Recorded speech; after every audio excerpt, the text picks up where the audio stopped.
Heart disease हो रहा है, वो एक्सर्शन पे हो रहा है, रेस्टिंग कंडीशन में हो रहा है, कुछ काम काज करने में हो रहा है, वो फिर अलग क्लासिफिकेशन में चला जाता है। अनस्टेबल एंजाइना, स्टेबल स्किन में वो अलग क्लास में चला जाता है कि आपको जो कार्डियक पेन हो रहा है वो ड्यू टू क्यों हो रहा है, हार्ट की problem. This is called angina. Normal chest pain के साथ कितने पेशेंट आते हैं, हम उन्हें अंजाइना नहीं कहते। क्यों नहीं कहते? कि it is not related to the heart disease. दूसरा MI या ACL, वो क्या होता है कि जब एक हमारी हार्ट की मसल्स की कोरोनरी आर्टरीज ब्लॉक होती हैं और उससे हार्ट के मसल डैमेज होते हैं, हार्ट के मसल डैमेज होते हैं, तो हम कहते हैं ये क्या है, हार्ट अटैक है। कि आपकी कोरोनरी आर्टरीज तो पहले भी ब्लॉक थी, एंजाइना का पेन हो रहा था, लेकिन राइट नाउ आपके हार्ट मसल्स को इंजरी हुई है, वो हार्ट मसल्स को इंजरी हुई है। क्यों हुई है? Due to blockage of coronary arteries.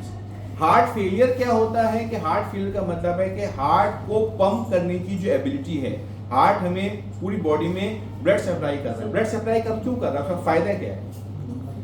वो ऑक्सीजन कैरी कर रहा है। अगर ऑक्सीजन कैरी नहीं होगी तो we are not going to be survive. मेरे इस नाखून की टिप को भी सर्वाइव करने के लिए किसकी जरूरत है? ऑक्सीजन की जरूरत है। और वो कौन रेगुलेट करता है? हेमोग्लोबिन रेगुलेट करता है। ठीक है, तो ये तीन डिफरेंट चीजें हैं। अब आज का टॉपिक क्योंकि हार्ट फेलियर के ऊपर है तो हम उसके ऊपर डिस्कस करेंगे हार्ट फेलियर क्या होता है। पहले छोटी सी एक वीडियो है, वो देखें, उसके बाद फिर अपनी प्रेजेंटेशन स्टार्ट करें।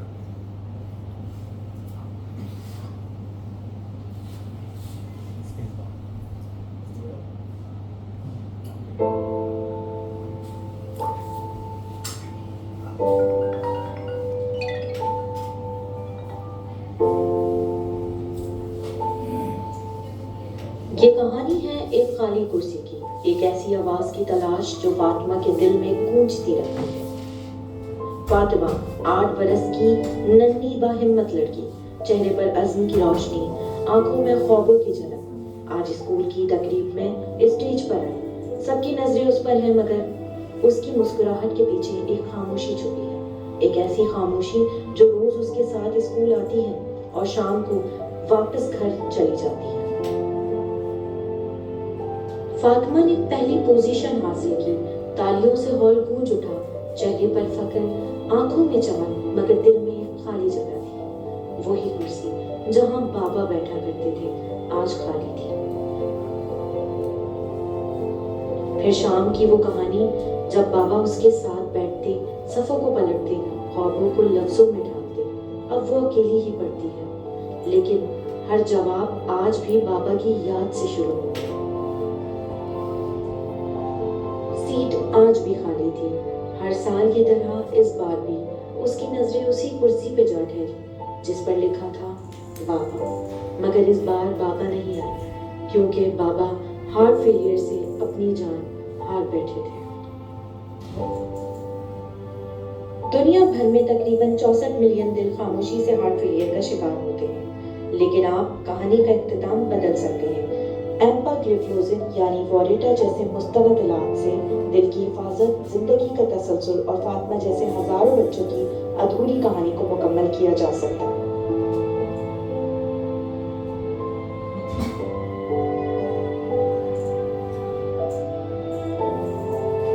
ठीक है, अच्छा, सबसे इंपॉर्टेंट चीज ये है ना कि हार्ट के जितने भी पेशेंट होते हैं ना, जो भी हमारे पास ER में आते हैं, हार्ट अटैक के पेशेंट होते हैं, उनकी एक हिस्ट्री सब में कॉमन होती है। वो क्या होती है? डॉक्टर साहब 15 मिनट पहले तो मैं अपनी जॉब पे था, 15 मिनट पहले अपने काम पे था, अपने बैंक में था, अपने स्कूल में था, एसिम्प्टोमेटिक, टाइम नहीं मिलता। तो हम जो चीज़ कर सकते हैं, क्या कर सकते हैं? हम रिस्क फैक्टर मॉडिफिकेशन कर सकते हैं। इस पर हम एक अलग से लेक्चर रखेंगे रिस्क फैक्टर मॉडिफिकेशन के लिए। आज हम बात करेंगे हार्ट फेलियर की। हार्ट फेलियर के क्या कॉज हो सकता है? आपके जहनों में क्या है? हार्ट फेलियर के क्या कॉज हो सकता है? हार्ट फेलियर क्यों हो सकता है? वो जो प्लग बन जाता है, जिससे प्लग बन जाता है आर्टरीज में ना, ठीक है, कोरोनरी आर्टरीज, ठीक है, प्लग। और कोई बताएगा? एक बहुत बड़ा मिसकॉन्सेप्ट है कि सिर्फ कोरोनरी आर्टरी डिजीज की वजह से हार्ट फेलियर होता है। ऐसा नहीं है ना। हार्ट फेलियर आपकी कोरोनरी आर्टरी डिजीज में ब्लॉकेज है तो भी हो सकती है। आपके वेलुलर फंक्शन खराब हैं, जो valve, mitral valve, tricuspid valve, aortic valve, अगर वो वेल्व भी फंक्शन खराब कर रहे हैं तो भी आपका पेशेंट हार्ट फेलियर में जा सकता है। तीसरा, अगर एरिथमियाज आ रहे हैं, दिल की धड़कन बेतरतीब हो रही है, तो भी हार्ट फेलियर पेशेंट को हो सकता है। और अगर कोई आपको एंडोक्राइनोलॉजिकल डिजीज है तो भी आपको हार्ट फेलियर हो सकता है। बाज़ ड्रग्स ऐसी होती हैं वो भी हार्ट फेलियर कराती हैं। कुछ इन्फ्लेमेटरी डिसऑर्डर्स होते हैं वो भी हार्ट फेलियर कराते हैं। तो जब आप पेशेंट मैनेज कर रहे हो, देखो लाइफ थ्रेटनिंग चीज क्या है ना, सबसे ज्यादा उस पर फोकस करना चाहिए। क्या लाइफ थ्रेटनिंग चीज है? वो क्या है? हार्ट का पेशेंट, जितना पेशेंट है, कोई फर्स्ट करें कोई नमूनिया होगा, वो जाएगा ऐसे ऐसा जाएगा, लेकिन हार्ट का पेशेंट जो खत्म विद इन सेकंड, उसको टाइम नहीं मिलेगा, ठीक है? तो उसको फोकस करना है। अब हम हार्ट फेलियर को मैंने पहले बताया था क्लिनिकली कैसे डिवाइड कर सकते हैं, मैंने NYHA क्लास 1 2 3 4 पहले बताई थी, याद है किसी को? सब भूल गए सब। हाँ, NYHA क्लास में क्या मैंने बताया था कि क्लास 1 का मतलब है कि वो पेशेंट जो अपने नॉर्मल का काम सारा रूटीन वाइज कर सकता है, वो क्लास 1 में आएगा। क्लास 2 वाला है कि मैं नॉर्मल रूटीन का काम तो कर सकता हूँ, लेकिन उससे ज्यादा काम करते हुए मेरा सांस फूलता है, मुझे दुश्वारी होती है। क्लास 3 में कौन से पेशेंट आते हैं? डॉक्टर साहब मुझसे रोजाना काम भी नहीं होता, मैं रोज डेली रूटीन का जो काम करता हूँ उसमें मेरा सांस फूलता है। और क्लास 4 में वो पेशेंट आते हैं जो डेली रूटीन का भी काम नहीं कर पाते, ठीक है? तो ये तो क्लिनिकली हो गई। अब आप वैसे हार्ट फेलियर की क्लास में देखते हैं, पहले देखते हैं heart failure reduce ejection fraction. Reduce ejection fraction का क्या? What is ejection fraction? Ejection fraction का क्या मतलब है तो बताइए। हाँ भाई, blood pump from the ventricle.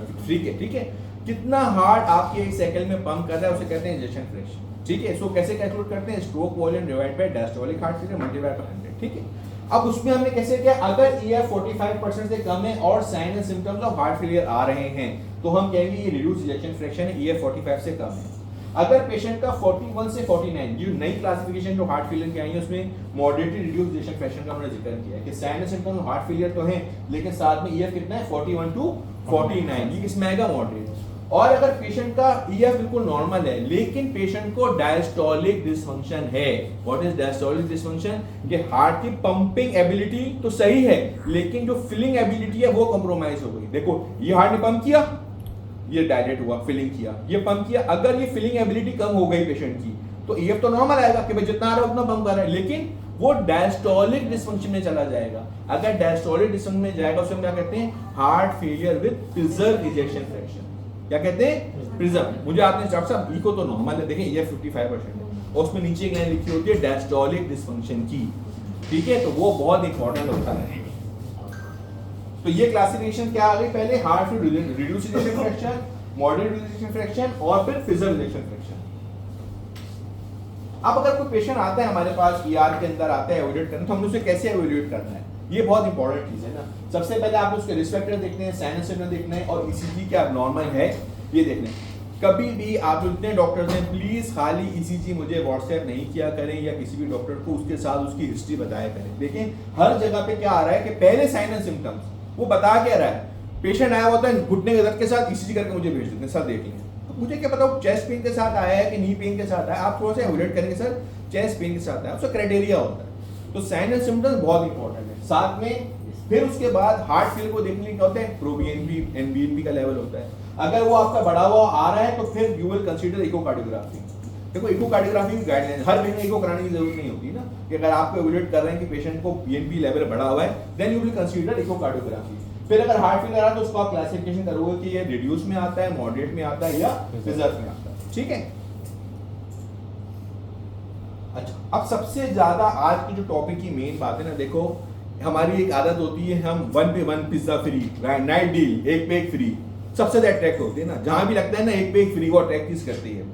तो इसी तरीके से क्या हुआ कि एक दवाई थी जो कि शुगर की कंट्रोल की थी, लेकिन उसके समय क्या दिखाया है कि आज तक कोई भी दवाई ऐसी नहीं थी कि रिड्यूस इजेक्शन फ्रैक्शन में मोर्टेलिटी बेनिफिट दे। एम्पाग्लिफ्लोजिन SGLT2 इनहिबिटर उन्होंने एक मिरेकल कर दिया हार्ट फेलियर के लिए, ना कि रिड्यूस इजेक्शन फ्रैक्शन में उसने काम किया बल्कि प्रिजर्व इजेक्शन फ्रैक्शन में भी उसने काम किया। अभी तक कोई दवाई से पहले नहीं थी। हमारे पास जो पेशेंट आते थे, हाँ जी इजेक्शन फ्रैक्शन कम हो गया है और दिल के पट्टे कमजोर हो गए, हम कहते हैं दवाएं लेते रहो ऐसा। लेकिन मेरे अपने पर्सनल कई पेशेंट ऐसे थे जो कि इजेक्शन फ्रैक्शन 25 से इंप्रूव करके 50 और 55% पे आ गए। This is the miracle. किसने मिरेकल किया है? वो रिटर्न है। वो रिटर्न याद करा दूं ना सबको, ठीक है ना? तो एम्पाग्लिफ्लोजिन देखिए, जैसे पेशेंट को हार्ट फेलियर इजेक्शन फ्रैक्शन आती है तो ACE inhibitor, beta blocker, mineral कोडेड रिसेप्टर एंटागोनिस्ट, एम्पाग्लिफ्लोजिन और लूप डायरेक्टर्स, ये सारी मेडिकेशन आपने चलानी होती है। इनमें से all medication they are going to survival benefit, लेकिन मोर्टेलिटी बेनिफिट मेन किसका जा रहा है? एम्पाग्लिफ्लोजिन का। This is very important. आप लोग के प्रैक्टिस में आप देखें कोई भी पेशेंट ऐसा है मेरे पास ले आते हैं प्रिस्क्रिप्शन, तो मैं उसको मार्क करके देता हूँ, देखो ये जो दवाई ले रहे हो ना ये आपको इजेक्शन फ्रैक्शन में इंप्रूव करेगी। लोग क्या करते हैं दवाई खा रहे हैं अपनी मर्जी से 2 छोड़ दी, 1 छोड़ दी, कभी खाई कभी नहीं खाई। अरे ये तो पता नहीं शुगर की दवाई डॉक्टर ने लिख दी, मैं तो शुगर का मरीज ही नहीं हूँ भाई। उसको बताना होता है कि यही वो वाहिद दवाई है जो आपका इजेक्शन फ्रैक्शन इंप्रूव करेगी, ठीक है। तो ये स्पेशली बताना पड़ता है। फिर आपने देखा कि अगर पेशेंट को, अच्छा एक पेशेंट आया आपके पास, आप हार्ट फेलियर का पेशेंट है, उसको आप कैसे एवेल्यूएट करेंगे? जान तो बचाएंगे ना। ये 25% का पेशेंट है, वो तो मर जाएगा बेचारा। आप कहते हो नहीं यार मुझे तो उसके लिए क्या करना चाहिए? पहले तो आपने ड्रग्स उसको दी और उसको 3 महीने का टाइम दिया एवेल्यूएट करने के लिए। ये सारा मेडिकेशन दिया आपने 3 महीने। अगर 3 महीने बाद भी वो सिम्टोमेटिक होता है, NYHA क्लास कौन सी 2 या 3 में जाता है या 4 में जाता है, तो फिर नेक्स्ट स्टेप क्या करेंगे?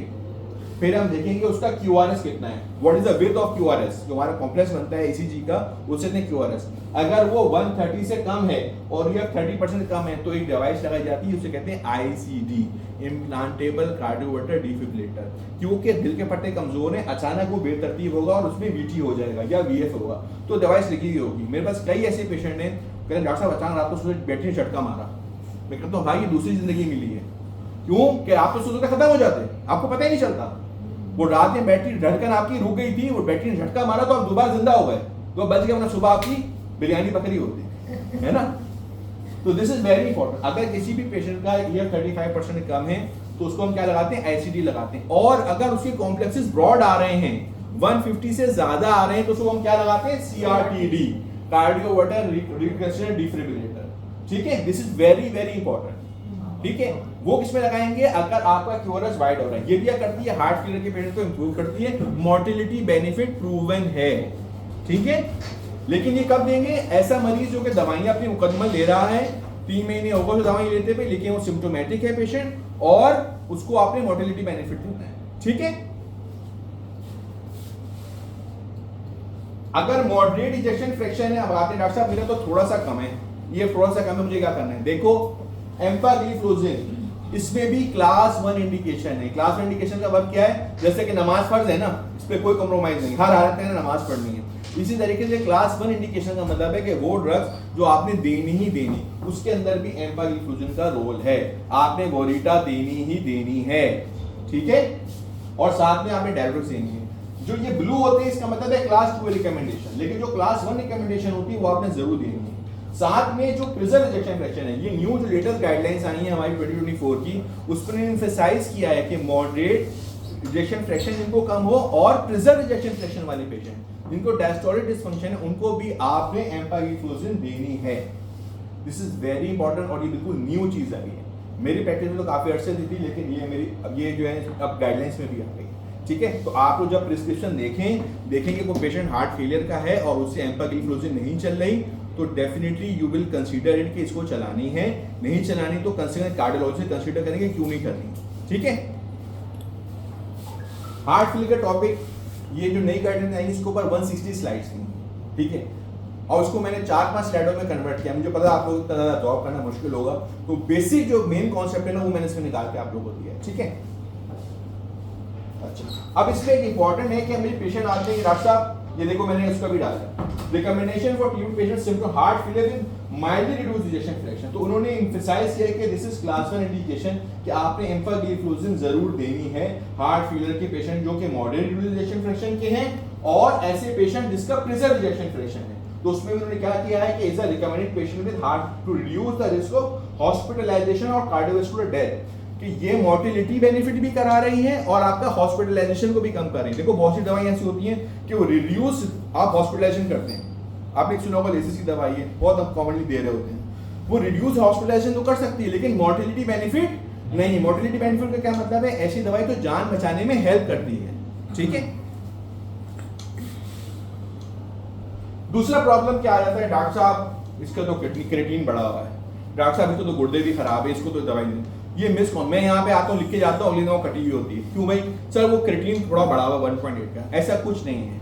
इट इज सेफ, एम्पाग्लिफ्लोजिन वोरिटा is safe in CKD patient जिनका GFR 25 से ज्यादा है, ठीक है ना। तो देखो in type 2 diabetes CKD SGLT2 inhibitor recommended to reduce the risk of heart failure, hospitalization और कार्डियोवैस्कुलर डेथ, दोनों में रोल है, ना कि हॉस्पिटलाइजेशन बल्कि कार्डियोवैस्कुलर डेथ में भी इसका रोल है कि आपने जरूर देनी है, ठीक है। और दूसरी ड्रग आई है फिनरिनॉन, ये 23 तारीख को लेक्चर है, ठीक है, डॉक्टर फातिमा जाएंगी, वो देंगी, उसको फिर डिटेल में बात करेंगे, ठीक है। अच्छा, अब एक सबसे इंपॉर्टेंट चीज जो इससे हटके एक चीज है हमारे आईसीयू मैनेजमेंट। मैं आता हूँ भाई, लेसिस कितनी देनी है, वो अपनी मर्जी से जो जिसका दिल चाहे 60 लिख जाता है, कोई 40 लिख जाता है, कोई 40 दे रहा है, नहीं। आपको पता होना चाहिए कि लेसिक जो फ्यूरोसेमाइड है आपने हार्ट फेलियर पेशेंट को कितनी देनी है। ये वो चीजें हैं जो कॉमनली मैं देख रहा हूँ, तो मैंने सिर्फ वो ही हाईलाइट की ना। आपको पता है किसने लेसिक देनी है, तो बताएगा मुझे कोई। आपने लेसिस ना देनी कि देखो, आपने देखना है कि पेशेंट क्या पहले लेसिस पे था, लूप डायलिसिस पे था, अगर था या नहीं था, उसका आउटपुट कितना आ रहा है। अगर उसका आउटपुट 6 घंटे के बाद 100 to 150 ml पर आवर आ रहा है तो ठीक है, और अगर नहीं आ रहा तो आपने उसकी डोज बढ़ानी है। आपने आउटपुट के हिसाब से देखना है ना कि कितना उसका आउटपुट आ रहा है, उस हिसाब से आपने डायलिसिस करना है कि आपने बस ऐसी डोज बढ़ा दी, कम कर दी। आपने उसका आउटपुट देखना है कि आप 100 to 150 ml पर आवर आ रहा है, नहीं आ रहा। अगर 100 to 50 ml पर आवर के हिसाब से आ रहा है तो ठीक है, नहीं है तो फिर आपने डोज को डबल कर देना है। क्या करना है? डबल कर देना है। वेदर उसकी 20 mg पे आ रहा था आउटपुट, 40 mg पे आ रहा था, 100 पे आ रहा था, ठीक है। तो क्या देखना है हमने? आउटपुट देखना है। कितने देर में? 6 आवर में इनिशियल, ठीक है। तो ये कॉमन प्रॉब्लम होती है जो हम देख रहे होते हैं एसडीओ में, के लेसिस कितनी देनी है। फिर हमारे पास गायनेकोलॉजिस्ट भी होती है यहाँ पे। एक पेशेंट है जो हार्ट फेलियर की, वो आगे की भी प्रेगनेंसी है, उसको कैसे ऑपरेट करना है, तो ये एल्गोरिथम मैंने उनके लिए लगाया जो गायनेकोलॉजिस्ट हमारे, ठीक है। कि आपने सबसे पहले उसकी रिस्क असेसमेंट करनी है पेशेंट की, ईसीजी कराना है, इकोकार्डियोग्राफी करानी है, फिर देखना है कि वो मॉडरेट में आ रही है, लो रिस्क में आ रही है। अगर लो रिस्क में आ रही है तो फिर उससे आप एक काउंसिल कर देंगे, भाई हाई रिस्क होता है ऐसा पेशेंट जो कि प्रेगनेंसी में जा रहा है, लेकिन वो जा सकती है। अगर वो मॉडरेट इसमें जा रही है तो उसके आपने सारा उसके क्राइटेरिया देखना है। आपने हार्ट टीम बनानी है। हार्ट टीम का मतलब क्या होता है? एक कार्डियोलॉजिस्ट होता है उसके अंदर, एक गायनेकोलॉजिस्ट होता है, एक कार्डियक सर्जन होता है, एक प्रिवेंटिव कार्डियोलॉजी का डॉक्टर होता है। वो बोर्ड बैठता है, वो बताता है कि यार ये प्रेगनेंसी करने जा रही है, आई एस सेफ या इसकी लाइफ थ्रेटनिंग है। ऐसा तो नहीं है ना कि अभी आप पेशेंट को भेज दें उसकी मोर्टेलिटी हो जाए, ठीक है। तो ये पूरी टीम एवोल्यूशन होती है, फिर उसको हमने फॉलो करना होता है कि उसको हमने आया going to be the pregnancy और नॉट, ठीक है, ठीक है। अच्छा, एक चीज और है कि हार्ट फेलियर के जो पेशेंट होते हैं ना, उनके अंदर आयरन की कमी होती है, ठीक है। तो ये भी नई गाइडलाइंस में है कि आयरन रिप्लेस करना बहुत जरूरी है।